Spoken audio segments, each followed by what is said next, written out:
Assalamualaikum warahmatullahi wabarakatuh. Salam sehat, salam bahagia, salam sejahtera bagi sahabat-sahabat semua. Mudah-mudahan hari ini di awal minggu, hari Senin, sahabat-sahabat dalam kondisi semangat terus di dalam melakukan karya-karyanya. Kami bersyukur sebagai seorang arsitek sejak tahun 1983 berpraktek profesional, kemudian memperdalam ilmunya di S2 Arsitektur ITB.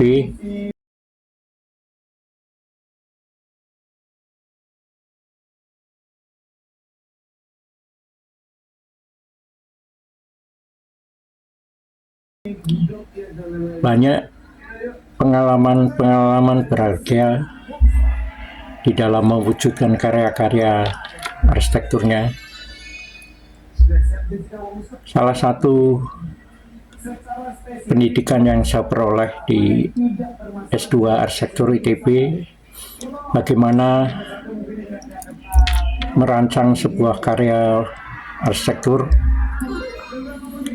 perlu memperhatikan pada kondisi lingkungan, kontekstualnya lingkungan, karena sebuah karya bangunan berada di satu tapak atau site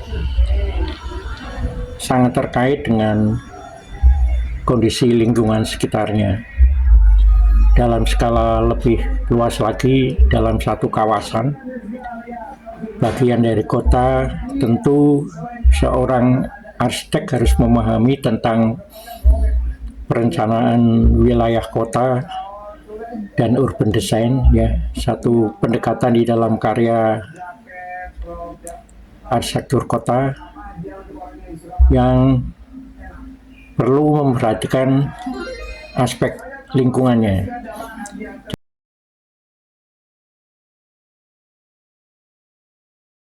Jadi bagaimana menata, mengolah karya bangunan satu titik tampak, korelasi kontekstualnya dengan kawasan-kawasan lingkungan sekitarnya, seperti memperhatikan bagaimana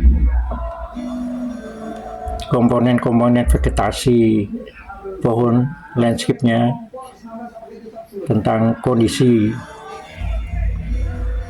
geografisnya, aksesibilitas, sirkulasi, transportasi yang ada di kawasan tersebut, sehingga keberadaan bangunan kita tidak mengganggu kenyamanan akses dari lingkungan tersebut.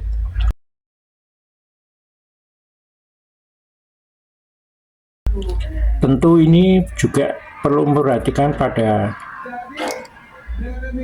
geografis yang tadi saya sampaikan bahwa kondisi topografi itu menjadi salah satu dasar di dalam mengembangkan sebuah karya bangunan arsitektur. Apa kondisinya datar, topografinya berupa lereng, atau dalam kondisi ketinggian tertentu, bagaimana di kawasan itu ada sungai, aliran sungai,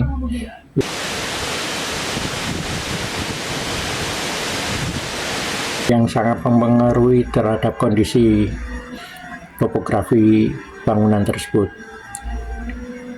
Tentu untuk merujuk pada urban design, ada prinsip-prinsip yang harus diperhatikan, yaitu tentang tadi aksesibilitasnya, bagaimana pathway-nya,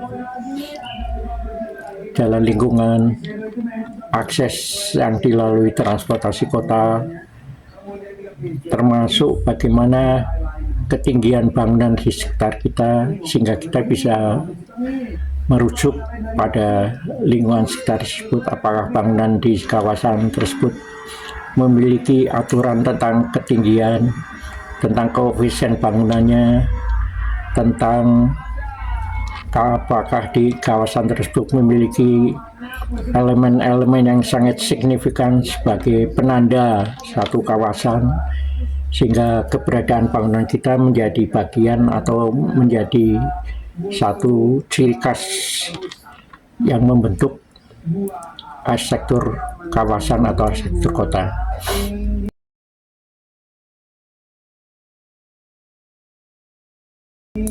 Pengalaman tersebut memberi pembelajaran kepada saya pribadi di dalam merancang sebuah sektor, tidak egois, tidak mementingkan dirinya sendiri, sehingga kita harus memperhatikan kesinambungan visual satu bangunan satu dengan bangunan lain dan kawasan sekitarnya seperti apa.